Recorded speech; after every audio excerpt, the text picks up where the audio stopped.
Salam para tetua auto cerita. Kali ini murid akan melanjutkan perjalanan Shenlong untuk naik ke puncak dan membalaskan dendam. Tanpa basa-basi kita langsung ke alur ceritanya. Saat mereka sedang berbincang tiba-tiba Patriark Yanran mendatangi tempat tersebut yang sedang buru-buru. Salam Patriark. Shenlong dan Lin Kun menundukkan kepala. Patriark Yanran menjawab dengan anggukan kecil. Guru Lin Kun, bagaimana dengan perkembangan Longer? Tanya Patriark Yanran. Perkembangan Longer jauh lebih cepat dari yang aku pikirkan. Seperti yang Patriark lihat sendiri. Lin Kun begitu bangga dengan prestasi Shenlong. Mendengar ucapan tersebut, Yanran langsung mengukur tingkat kultivasi Shenlong hingga membuatnya memasang wajah masam karena tidak dapat merasakan tingkat kultivasi pemuda itu. Melihat ekspresi dari wajah Yanran, Lin Kun tersenyum seraya menjelaskan kepadanya bahwa Shenlong memiliki teknik tingkat tinggi yang bisa menyembunyikan tingkat kultivasi dengan sempurna. Merasa tidak percaya, Patriark Yanran langsung memeriksa nadi di tangan Shenlong yang membuatnya sontak kaget dengan kualitas tulang Shenlong. Guru Lin Kun, kita harus merahasiakan identitas Shenlong dari yang lain. Jika diketahui oleh orang lain, maka akan terlalu berbahaya bagi Longer. Ucap Patriark Yanran. Mereka sepakat bahwa Shenlong bisa menjadi rebutan sekte besar, jika mengetahui kualitas tulang miliknya, sebelum Shenlong benar-benar sudah kuat. Dari awal Lin Kun yang memiliki pemikiran seperti itu, kini langsung mengangguk setuju dan mengingatkan kepada Shenlong agar lebih berhati-hati. Mohon maaf Patriark, ada masalah apa? Sampai Patriark datang ke sini? Tanya Lin Kun. Aku ingin menyampaikan bahwa akan ada pertandingan antar sekte kecil yang diselenggarakan oleh Kekaisaran Wei. Namun sebelum itu ada 3 tahap seleksi. Untuk seleksi pertama akan diadakan di Sekte Pedang Suci, seleksi kedua akan diadakan di ibu kota Kerajaan Qing, dan seleksi ketiga akan diadakan di ibu kota Kekaisaran Wei. Sekte Pedang Suci memberikan undangan kepada Sekte 1000 Pedang untuk mengikuti acara ajang mencari bakat jenius muda 2 bulan lagi. Ucap Patriark Yanran sambil mengerucutkan kening. Ini terlalu cepat. Mengapa mereka baru saja mengatakan hal ini? Ucap Guru Lin Kun. Seharusnya kita bersyukur karena selama ratusan tahun tidak pernah mendapatkan undangan seperti ini. Aku dengar hadiah utamanya adalah pil kultivasi tingkat 5, pil pengumpulan ki tingkat 5, pil penguatan tulang tingkat 5, pil jiwa tingkat 5, dan pil penguatan fisik tingkat 5. Benar-benar hadiah yang menggiurkan. Patriark Yanran seakan tidak percaya dengan hadiah yang diberikan itu. Begitupun dengan Guru Lin Kun dan Shenlong merasa sesak nafas. Semua pil yang disebutkan itu memiliki harga yang sangat tinggi. Untuk pil fondasi tingkat 5 saja sudah bernilai 500.000 koin emas. Jika dikalikan 3 jenis pil fondasi, maka akan senilai 1.500.000 koin emas. Untuk pil pengumpulan ki tingkat 5 seharga 500.000 koin emas, tentu saja sudah bernilai 2 juta koin emas. Ditambah lagi dengan pil kultivasi tingkat 5 seharga 50.000 koin emas, tentu siapapun pasti akan tergiur dengan hadiah tersebut. Untuk jenis pil kultivasi sendiri terdiri dari 10 tingkat. Mulai dari tingkat 1 sampai 10 dan dijual dengan harga 1. Tingkat 1 seharga 10.000 koin emas. 2. Tingkat 2 seharga 20.000 koin emas. 3. Tingkat 3 seharga 30.000 koin emas. 4. Tingkat 4 seharga 40.000 koin emas. 5. Tingkat 5 seharga 50.000 koin emas. Dan seterusnya. Sedangkan untuk fondasi pil penguatan tulang, pil penguatan fisik, pil penguatan jiwa, dan pil pengumpulan ki jauh lebih tinggi lagi di mana? 1. Tingkat 1 seharga 100.000 koin emas. 2. Tingkat 2 seharga 200.000 koin emas. 3. Tingkat 3 seharga 300.000 koin emas. 4. Tingkat 4 seharga 400.000 koin emas. 5. Tingkat 5 seharga 500.000 koin emas. Dan seterusnya di mana semua mulai dari 1 sampai 10 tingkat. Untuk pil pengumpulan ki itu sendiri mampu mengumpulkan 5 sampai 10 lingkaran ki dari setiap tingkatan sesuai kejeniusan para kultivator. Mohon maaf Patriark, lalu siapa yang kita utus untuk mewakili Sekte 1000 Pedang? Tanya Lin Kun. Tentu saja salah satunya adalah Shenlong. Ucap Yanran sambil menoleh ke arah Shenlong. Untuk keempatnya lagi adalah putriku Yan Roulai, Jin He, Jun Yun, dan Jun Meiyin. Karena hanya mereka saja yang sudah mencapai pendekar kaisar. Lanjut Yanran. Yan Roulai adalah putri dari Patriark Yanran yang sudah mencapai pendekar kaisar tingkat 5 di mana tidak pernah keluar dari tempatnya berlatih, karena diajarkan langsung oleh ayahnya dan sedikit diberikan sumber daya demi kelancaran perkembangannya. Jin He adalah putra dari tetua Jin Song yang sudah mencapai pendekar kaisar tingkat 4. Yang lebih suka berburu dengan kakaknya Jin Jierui demi perkembangan mereka. Untuk Jun Yun sudah mencapai pendekar kaisar tingkat 4 dan Jun Mei Yin sudah mencapai pendekar kaisar tingkat 3 di mana mereka berdua adalah anak angkat Lin Kun, karena orang tua mereka sudah meninggal. Saat menjalankan misi, Longer, mulai besok pagi kamu datang ke kediamanku. Karena aku ingin melatih kalian berlima sekaligus. Ucap Patriark Yan Ran. Baik Patriark. Shen Long menundukkan kepala. Guru Lin Kun, aku butuh bantuan kalian, bersama Tetua Agung Jin Song untuk melatih mereka. Karena hanya kita bertiga yang memiliki kemampuan khusus. Ucap Patriark Yan Ran. Baik Patriark, besok pagi aku akan ke sana. Ucap Lin Kun. Kalau begitu silahkan lanjutkan latihannya. Aku pergi dulu. Ucap Patriark Yan Ran lalu meninggalkan tempat tersebut. Saat Patriark Yan Ran sudah pergi, Lin Kun membawa Shen Long untuk mengisi perut. Sebelum melanjutkan latihan mereka, setelah selesai makan, mereka kembali melanjutkan latihan di mana Lin Kun dan Shen Long melakukan adu tanding agar Shen Long bisa memahami dari setiap gerakan yang diajarkan oleh Lin Kun. Saat sudah sore, Lin Kun menyudahi latihan mereka agar Shen Long bisa beristirahat. Di dalam perjalanan menuju kediamannya, Shen Long berpapasan dengan beberapa murid yang lain. Di mana mereka saling berbisik kepada rekannya karena Shen Long memiliki penampilan yang berbeda dari murid yang lain. Saudari, bukankah pemuda itu yang baru saja masuk ke sekte ini sehari yang lalu? Bisik beberapa murid. Benar saudari, ternyata pemuda itu tidak main-main dengan ucapannya. Meskipun berkepala botak, tapi masih terlihat tampan. Benar sekali, bahkan wajahnya terlihat sangat jelas. Semoga saja aku bisa mendapatkan guru yang sama. Dengan begitu, aku banyak waktu untuk mendekatinya. Bukan kamu saja, tapi kami juga. Hei, apa yang kalian bicarakan? Lebih baik fokus untuk latihan kalian. Ucap salah satu murid pria begitu iri dengan Shen Long. Namun tidak ada niat untuk memusuhinya. Begitupun dengan murid pria yang lain. Mereka seakan berandai-andai berada di posisi Shen Long yang menjadi primadona baru di Sekte Seribu Pedang. Namun yang lebih berat saingan mereka adalah Jun Yun yang memiliki wajah yang sangat tampan. Dari beberapa murid wanita lain, mereka lebih menyukai Shen Long. Meskipun tidak setampan Jun Yun, namun terlihat gagah perkasa. Shen Long yang mendengar percakapan mereka hanya menggelengkan kepala sambil melanjutkan langkahnya. Saat berada di kediamannya, Shen Long langsung membersihkan diri lalu mengambil tempat untuk duduk bermeditasi. Tekad dari Shen Long adalah harus menyeimbangkan fondasi miliknya dan mengumpulkan ki sebelum meningkatkan kultivasi. Pada keesokan pagi Shen Long langsung menuju kediaman Patriark Yan Ran untuk berlatih. Shen Long yang kepagian kini hanya menunggu kedatangan yang lain, hingga beberapa saat terlihat sosok wanita cantik keluar dari kediaman Patriark yang tidak jauh dari lapangan latihan.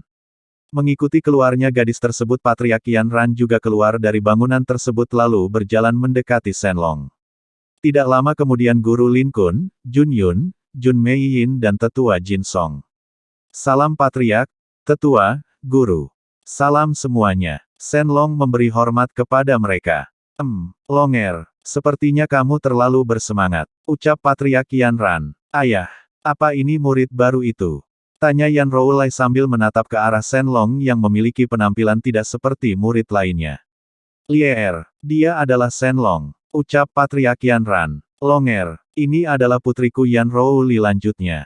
Salam kenal saudari Roulai. Shen Long menundukkan kepala sedikit mengerutkan kening. Yan Roulai menjawab dengan anggukan. Long GG, akhirnya kita satu tempat berlatih. Ucap Jun Mei Yin sambil menatap ke arah Shen Long mencoba mengalihkan perhatian sosok tersebut yang seakan terus menatap ke arah Yan Roulai. Shen Long menoleh ke arah Jun Mei Yin sambil menundukkan kepala. Tatapan Shen Long terhadap Yan Roulai tidak lepas dari pandangan Patriark Yan Ran. Tetua Jin Song dan Guru Lin Kun. Mereka berpikir bahwa Shen Long memahami sesuatu yang ada pada tubuh Yan Roulai. Di mana selama ini Patriark Yan Ran dan Tetua Sekte sembunyikan. Namun di pihak lain, Jun Mei Yin terlihat kesal karena Shen Long terus mencuri pandangan kepada Yan Roulai. Baiklah. Kita mulai saja, ucap Yan Ran. Mereka pun satu persatu menuju tengah lapangan latihan sambil memperagakan seni pedang yang diajarkan oleh Lin Kun. Dalam memperagakan seni pedang tersebut, terlihat Yan Roulai jauh lebih baik dalam memainkan pedang. Meskipun begitu, Patriark Yanran sangat kagum dengan Shen Long yang begitu cepat memahami gerakan pedang. Hal itu memang wajar, karena Yan Roulai sudah dilatih sejak masih berusia 7 tahun. Sedangkan Shen Long hanya 1 hari saja. Patriark Yanran begitu yakin di kemudian hari Shen Long lebih unggul dari Yan Roulai. Begitupun dengan tetua Jin Song, dan guru Lin Kun. Mereka juga sependapat dengan apa yang dipikirkan oleh Patriark Yanran.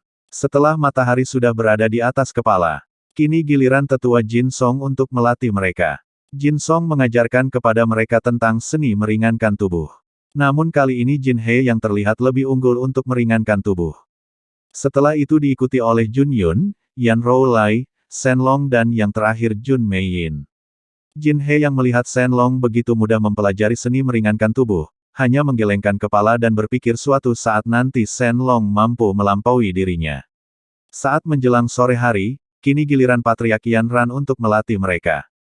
Hal yang paling sulit adalah mengolah Qi menjadi unsur elemen melalui meridian kalian.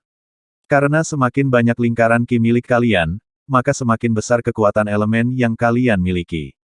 Ucap Patriark Yanran sambil menunjukkan elemen air miliknya. Shen Long yang hanya memiliki 1 lingkaran Qi, kini hanya memasang wajah masam karena masih belum bisa mengeluarkan elemen angin yang merupakan unsur bawaan sejak lahir.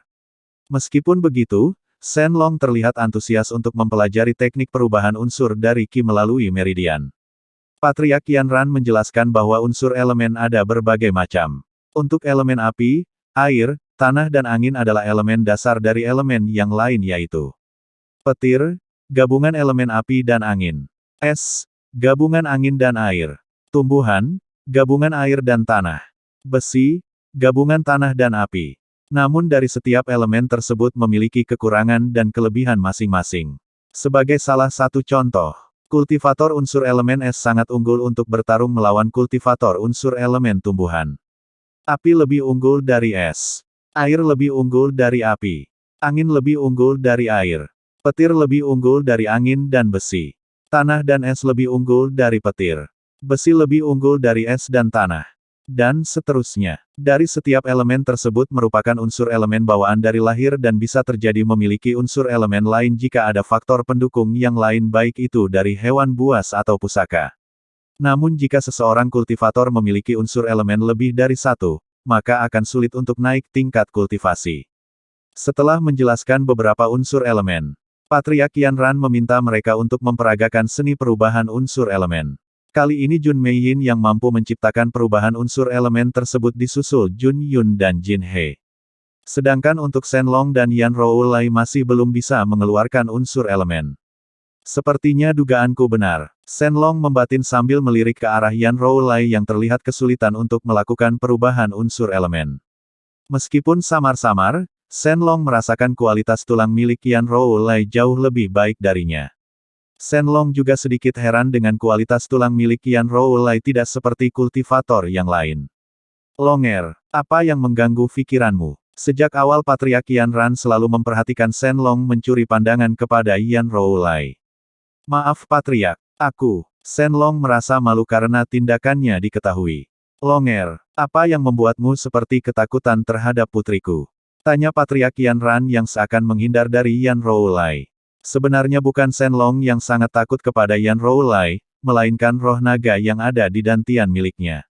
Saat berdekatan dengan Yan Roulai, Shen Long merasakan dantian miliknya langsung merespon. Ceritakan saja Longer, aku yakin kamu menyimpan sesuatu yang kami tidak ketahui, ucap Patriark Yanran. Patriark Yanran sebenarnya juga merasakan keanehan pada tubuh putrinya tersebut sejak dia lahir. Setiap Yan Roulai berlatih keras, maka dia akan sakit-sakitan hingga berhari-hari. Sudah banyak tabib yang mencoba memeriksa keadaan Yan Roulai, namun tidak ada satupun yang berhasil menemukan penyakit apa yang dia derita. Begitupun dengan tetua Jin Song dan guru Lin Kun. Mereka juga berpikir bahwa Shen Long memiliki kemampuan khusus yang bisa mengetahui penyakit yang dialami oleh Yan Roulai. Melihat pandangan dari Patriark Yanran yang penuh harap, Shen Long menghela nafas mencoba untuk mengendalikan pikirannya. Shen Long yakin bahwa tubuh Yan Roulai bukan tubuh biasa, melainkan tubuh istimewa. Meskipun dia sendiri belum cukup yakin. Shenlong dapat merasakan hal tersebut karena roh naga yang ada di dantian miliknya. Dengan kata lain roh naga berlawanan sifat dengan tubuh Yan Roulai.